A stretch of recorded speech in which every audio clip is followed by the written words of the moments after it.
discussing two papers at the University of Washington. Both are in the realm of sim to real transfer and also understanding physics, so solving the inverse problem of taking a picture and then understanding the physics of the picture. Also taking a picture and understanding possible scenes that could happen in that picture. So think about it this way.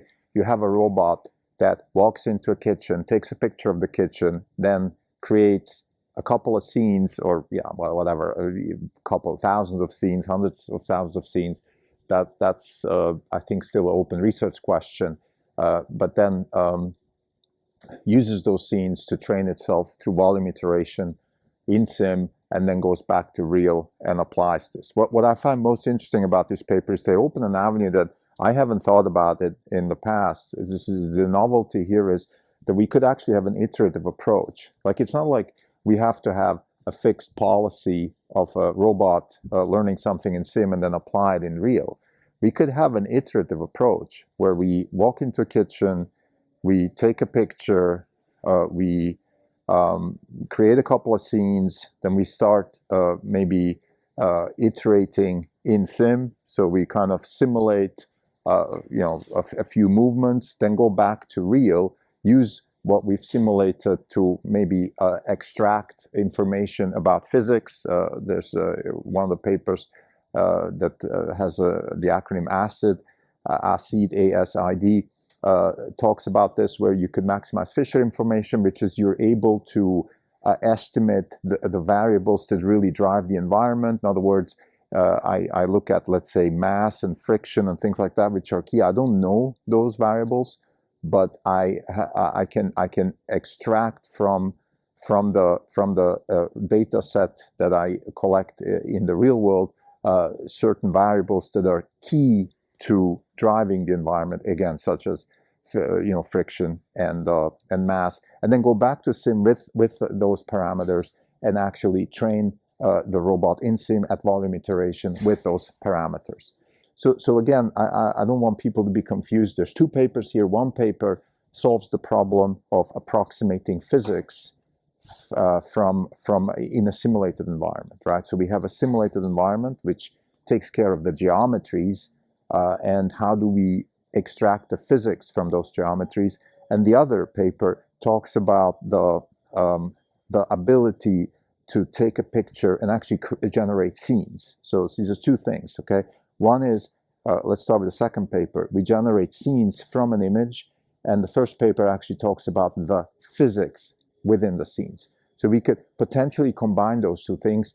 They're two separate papers, and the way they were presented, shout out to the Trimble podcast, because that's where I heard about it. The way this person that was part of the paper presented it, it was separate, but we could certainly see this being one integrated workflow. And that's what I find most interesting about this, and really inspirational, is the idea that we could have an iterative approach, right? We don't have to necessarily have a robot, be trained in sim and then transfer to real and then go and do stuff. We could have an iterative approach where we, iteratively learn about the environment, and then while learning about the environment, also learn how to navigate in the environment, how to actually act, learn how to execute tasks such as pick up stuff, open drawers, and then go back to real, apply it, learn even more from the environment, about the environment, maybe more granular stuff. So now we know friction, but how about the handle friction? How about the, surface friction of the cabinets and things along those lines? So this is the papers. I want to talk a little bit also about the market. This is not even on podcast. It's August 2nd, 2024. This is Crimdelco. Since the last update, we're down 4%. For the year, we are up 1.5%. The market is up 14%. We're underperforming by 12.5%. Let me just talk about the market first. So there is, in my opinion, two things are happening. First, there is an increased risk of Kamala Harris actually winning the election. So if you look at the odds markets, the betting markets in Vegas, the lines, they're still in favor of Trump, but the probabilities are coming down. So there's a little bit of a sort of, maybe it's a dead cat bounce or maybe not. That's the problem. I think a Kamala Harris win would be catastrophic for at least for the economy and for the financial markets.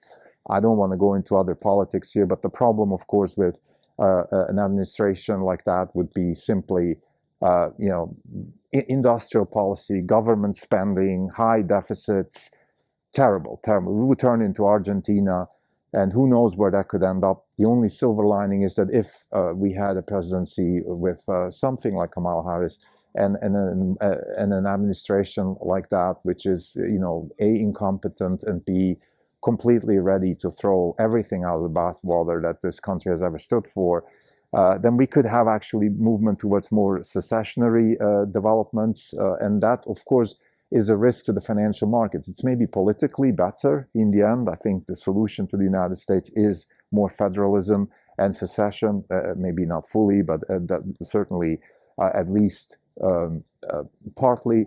But of course, that would create huge havoc in the treasury market, and that's kind of where we live right now in the financial markets. There's a little bit of recession fears also. We have some tech earnings that are not so good. Some are better than worse. But we had, Tesla's earnings were meh, and then we had ARM, we had, Qualcomm. So some of the big tech drivers, NVIDIA is coming up. Also, NVIDIA is, obviously priced in a little bit more risky now. Where do we all stand in this as a fund? First, I think a Kamala Harris win would be catastrophic for the financial markets, at least in the short term. These things can always end up differently in the long run, but in the short run, we definitely expect at least a 10% sell-off in the S&P if that happens. And that's because, again, put any kind of political conversation, racial stuff, all that stuff aside. It's just simply this woman has no concept of economics. I don't think she understands. I don't think she cares. She reminds me a little bit of Christine Lagarde, the ECB president in Europe. It's just complete disregard of any kind of economic foundation theory. Whether you are Keynesian or whether you are Austrian, it doesn't even matter. I don't think she cares.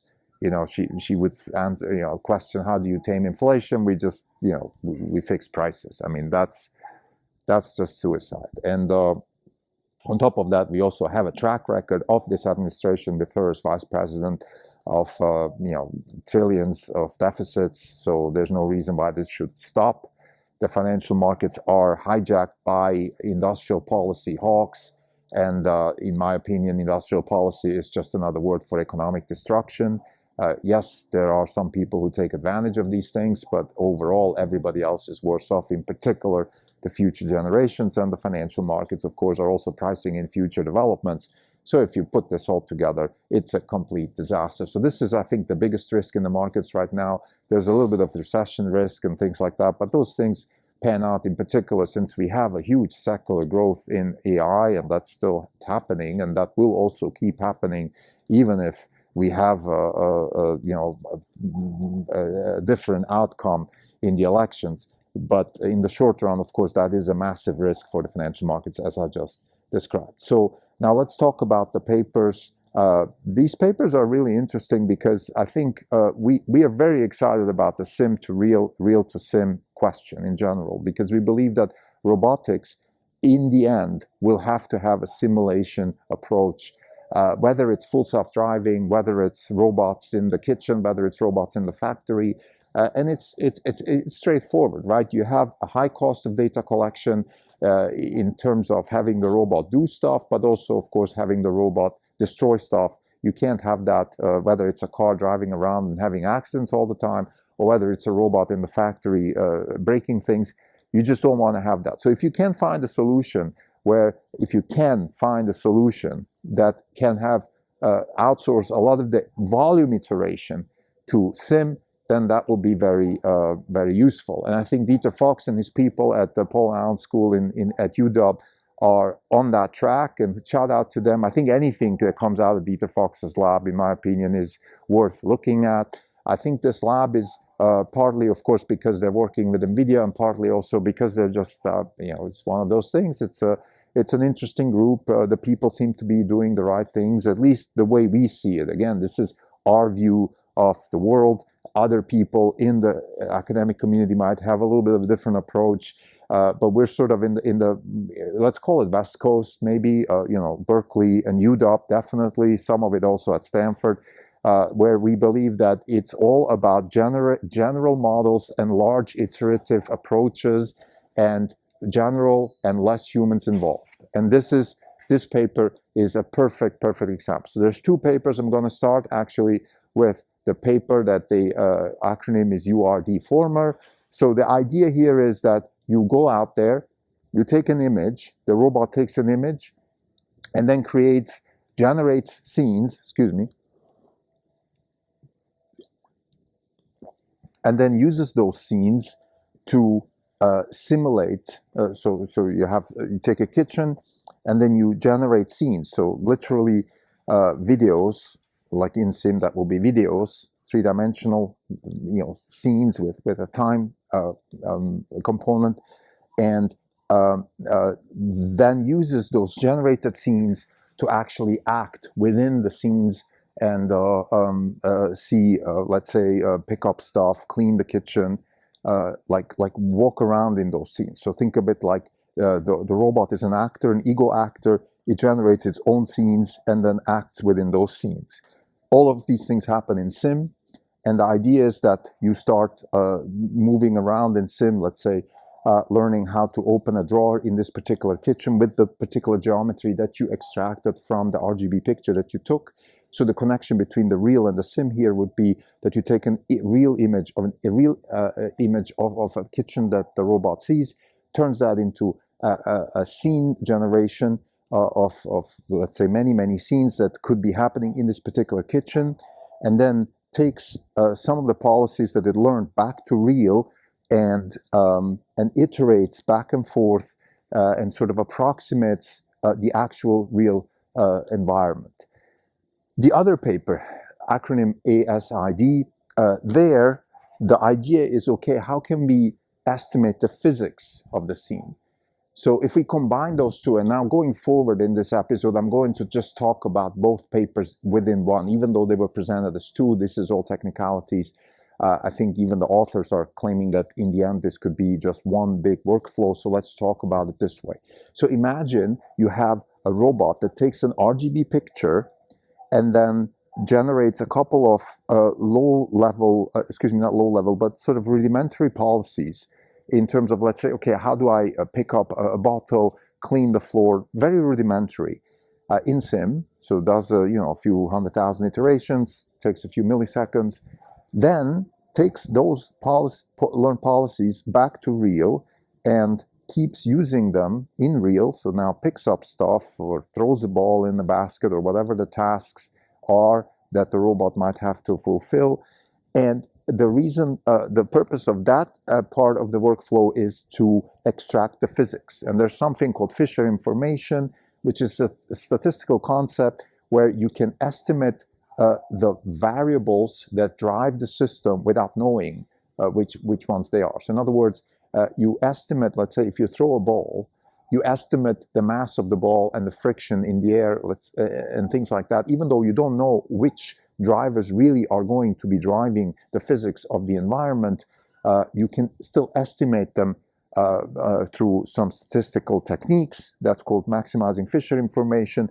So you use that technique to extract the physics out of the image and put that back into your scene generator. So now you have a scene generator where you have the geometries which you extracted from the RGB image, and you also introduce the physics, and now you go back to real. You use that to improve your estimates of the physics and your estimates of the geometry. You go back to sim, you do volume iteration, you go back to real, so you keep iterating. So in the end, we could have a system here that actually is in principle a one-shot learning system. And in my opinion, this is really, really interesting. And this is new. I never thought about it this way. So this is why I find this paper so exciting, these papers, to be precise. Because I've never thought about it this way. Like, why do we have to train a robot in a lab, in sim, as good as possible, and then transfer it as good as possible from sim to real, and then hope that it all works out. Why can't we iterate? Let's take an example of FSD. Let's assume you have FSD, it's driving, and it takes a picture of what it sees, and it generates trajectories that are possible, very likely, and it then iterates through those in simulation, and it goes back and forth with the actual driving. So it takes data from the actual driving and puts it in the simulator, and while doing that in real time is learning the physics, the representation, so it trains itself how to represent the future scenarios, let's say in the next few seconds. And so we could have a simulator being trained while FSD is driving. And with the better simulator, we can then train in sim more scenarios. We can generate more scenarios, edge cases. So we could have the simulator being trained while FSD is driving.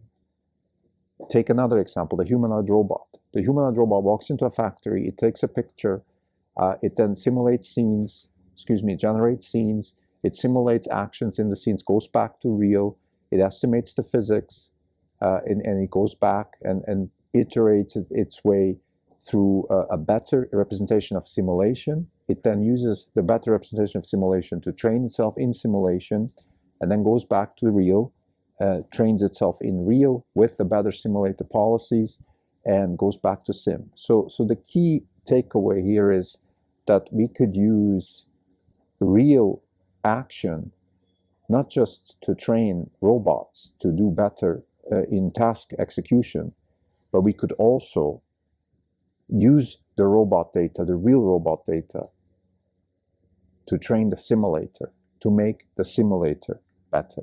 And this paper contributes in two ways, these papers. One, it helps understand how we could use Fisher information to better estimate the physics of a scene.